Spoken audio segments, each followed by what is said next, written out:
जय श्री कृष्ण मित्रों, मैं प्रियंका स्वागत करती हूँ आपका जीवन और आध्यात्म में। कैसे हैं आप सब मित्रों? आज मैं आप लोगों के लिए लेके आई हूँ दिवाली की कहानी। तो चलिए कहानी को सुनते हैं।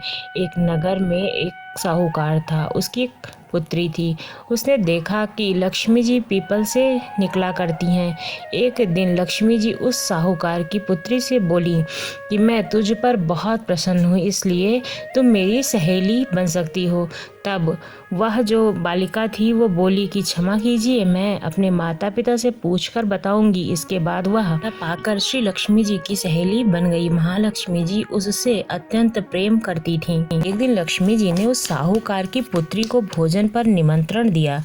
जब बालिका भोजन करने के लिए आई तो लक्ष्मी जी ने उन्हें सोने चांदी के बर्तनों में भोजन कराया, सोने की चौकी पर बिठाया और उसे बहुमूल्य वस्त्र ओढ़ने को दिए।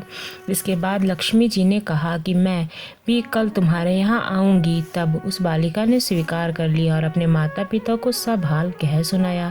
यह सुनकर उसके माता पिता अत्यंत खुश हुए, लेकिन बालिका उदास कर बैठ गई। कारण पूछने पर उसने अपने माता पिता को बताया कि लक्ष्मी जी का वैभव बहुत बड़ा है, मैं उन्हें कैसे संतुष्ट कर सकती हूँ।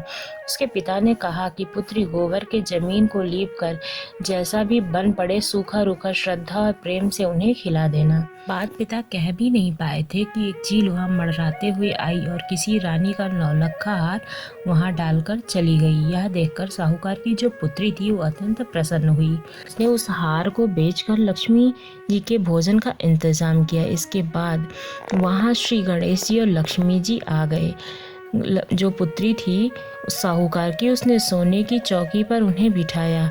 इस पर महालक्ष्मी जी और गणेश जी ने बड़े प्रेम से भोजन किया। लक्ष्मी जी और गणेश जी के आने से साहूकार के घर में सुख संपत्ति का वास हो गया। हे लक्ष्मी माता, जिस तरह उस बालिका पर आपकी कृपा हुई और उस साहूकार पर आपने अपनी कृपा दृष्टि बनाई, उसी तरह सबके घर में सुख संपत्ति का वास करो और सबके घर में निवास करो।